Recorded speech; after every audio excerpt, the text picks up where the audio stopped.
নমস্কার, আমি সুকৃতি দান। আশা করি আমরা সবাই ভালো আছেন। আপনারা সবাই দেখছেন অ্যাস্ট্রো সলিউশন। আজকে আমি আলোচনা করব যে 2025 সালে কোন রাশি বা লগ্নের কোন দিক থেকে সার্বিক একটা পরিবর্তন আসছে, তা নিয়ে একটা দীর্ঘ আলোচনা করে নেব। এমন আলোচনা বাংলার কোনো চ্যানেলে করেছে কি বলে আমার মনে হয় না, কেননা আমি সার্বিকভাবে প্রতিটা রাশি লগ্ন ধরে ধরে 4টে গ্রহের পরিবর্তন ওয়াইজ, অর্থাৎ পরিবর্তনের আগের ফলাফল এবং পরিবর্তনের পরের ফলাফলটাকে শুধুমাত্র এই জায়গাটাকে ইন্ডিকেট করে আপনাদের 2025 সালের সার্বিক পরিবর্তনটা তুলে ধরার চেষ্টা করব। কথা একটাই, যদি আপনি লগ্ন জানেন তাহলে লগ্ন থেকে ম্যাচ করাবেন, যদি রাশি জানেন তাহলে রাশি থেকে ম্যাচ করবেন। তবে মনে রাখতে হবে, লগ্ন থেকে ম্যাচ করালে বেশি ভালো ম্যাচ করবে। এবারে যদি আপনার লগ্ন আপনি না জানেন তাহলে আপনি রাশি থেকে ম্যাচ করাবেন। তবে রাশি মানে কিন্তু মুন সাইন বলছে, আর লগ্ন মানে আপনার জন্মকালীন সময় থেকে আপনার বাচ্চার যেটা আসে সেই অনুযায়ী যে লগ্ন, সেই লগ্ন থেকে। আমাকে থাম্বনেলে রাশির কথাটা লিখতে হয়, কেননা মানুষ এত লগ্নের কথা বললে আলটিমেটলি কিন্তু ভিডিওটা লোক কেউ দেখতে চায় না, বা অনেকে বোঝে না, বা ইউটিউব সেভাবে রেকমেন্ডেশন করে না। সেই জন্য এই জায়গায় আমাকে কিন্তু শুধুমাত্র রাশির কথাটা ইন্ডিকেট করতে হয়েছে। অ্যাকচুয়ালি রাশির আড়ালে আমি ওটা বলতে চাইছি রাশি এবং লগ্ন, অর্থাৎ আপনার মিথুন রাশি, ধরুন ধনু লগ্ন, তাহলে আপনি কিন্তু ধনু লগ্ন থেকে ম্যাচ করাবেন, মিথুন রাশি থেকে কিন্তু ম্যাচ করাবেন না, কেননা আপনার ধনু থেকে আমি কথাটা বলছি, ঠিক আছে? এবারে যারা ধরুন মানে লগ্নটা জানেন না তাহলে রাশি থেকে ম্যাচ করাবেন। তো যাই হোক, মূল আলোচনার আগে আপনাদের জানিয়ে রাখি, অ্যাস্ট্রো সংক্রান্ত নিত্যন্ত টিপস পেতে আমার এই অ্যাস্ট্রো সলিউশন চ্যানেলকে সাবস্ক্রাইব করুন এবং পাশে থাকা বেল আইকনে ক্লিক করুন। চলে আসি মূল আলোচনায়।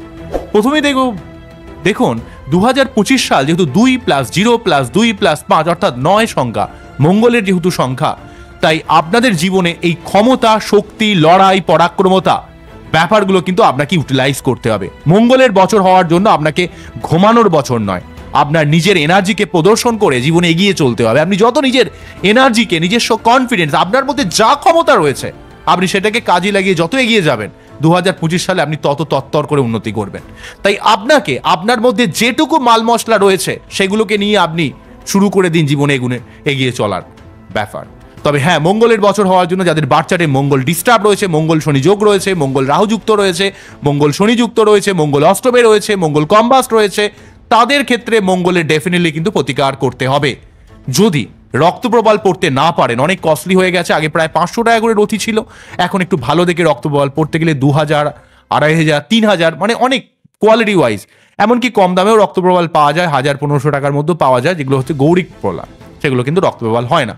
যদি এত টাকা খরচ করতে না পারেন তাহলে আপনারা কমসে কম প্রতি মঙ্গলবার 3 বার করে হনুমান চল্লিশা পাঠ করা, পঞ্চমুখী হনুমানজির ছবি বাড়িতে প্রতিষ্ঠা করে নিয়মিত পুজো করলে, প্রতি মঙ্গলবার ডেফিনেটলিভাবে 3 বার করে হনুমান চল্লিশা পাঠ করলে আপনারা এই 2025 সালে সার্বিকভাবে অনেক অংশে উন্নতি করতে হবে।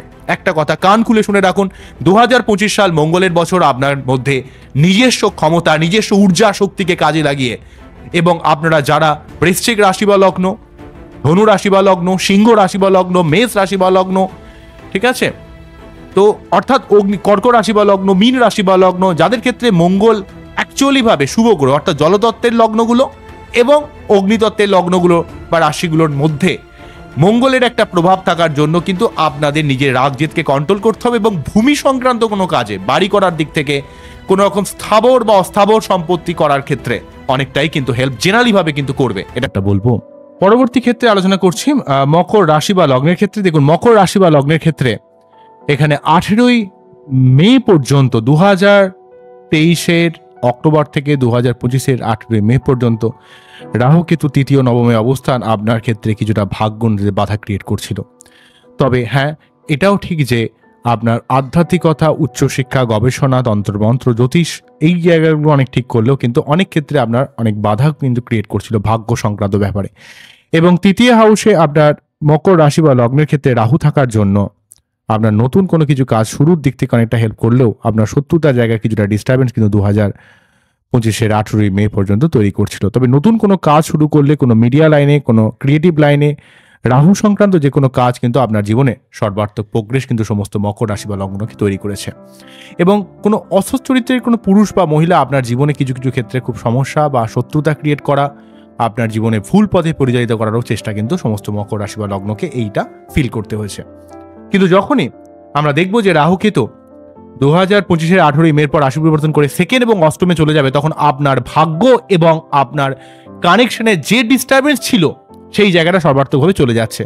দ্বিতীয় অষ্টমে যাওয়ার জন্য কিন্তু আপনার নিজের মুখের ভাষাকে সংযত করতে হবে। অর্থ ইনভেস্টের ব্যাপারে সাবধান হতে হবে, ভুলভালভাবে কোনো জায়গায় অর্থ ইনভেস্ট করতে যাবেন না, যেটা কিন্তু আপনার জীবনে অনেক সমস্যা ক্রিয়েট করতে পারে। তাই অর্থ ইনভেস্টমেন্টের ব্যাপারে আপনাকে সাবধান হতে হবে।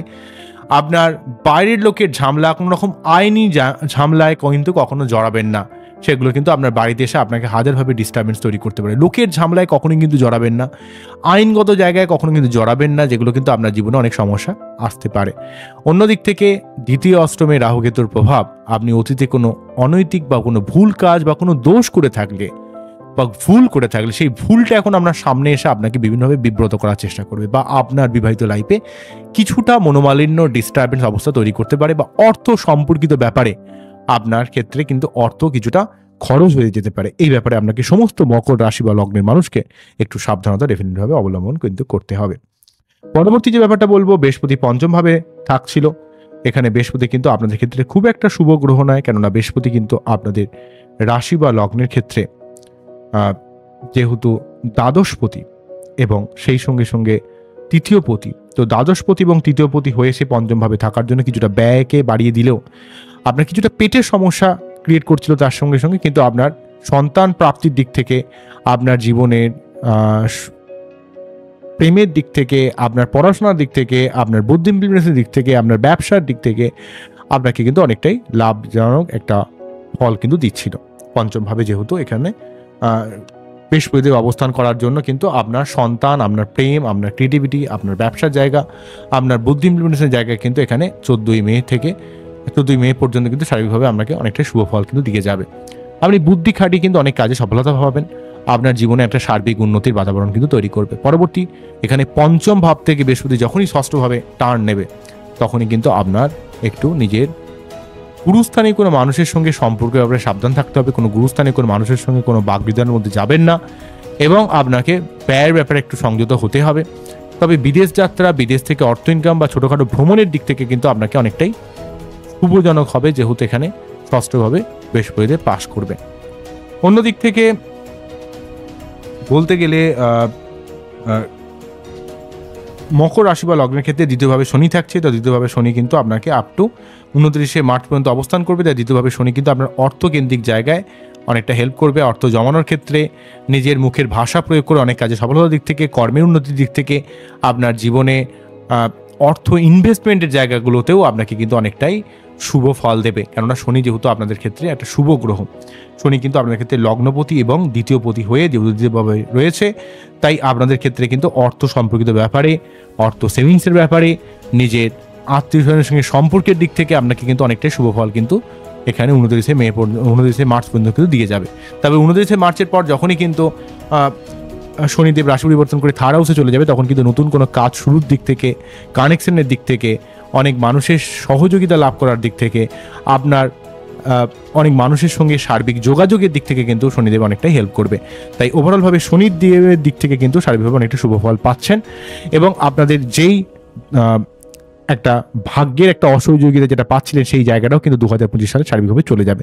তবে যেহেতু মঙ্গলের বছর 2025 সাল সমস্ত মকর রাশি বা লগ্নের ক্ষেত্রে, যেহেতু এখানে মঙ্গল কিন্তু আপনাদের ক্ষেত্রে অনেকগুলো ব্যাপারকে কন্ট্রোল করে, মঙ্গল কিন্তু আপনাদের হচ্ছে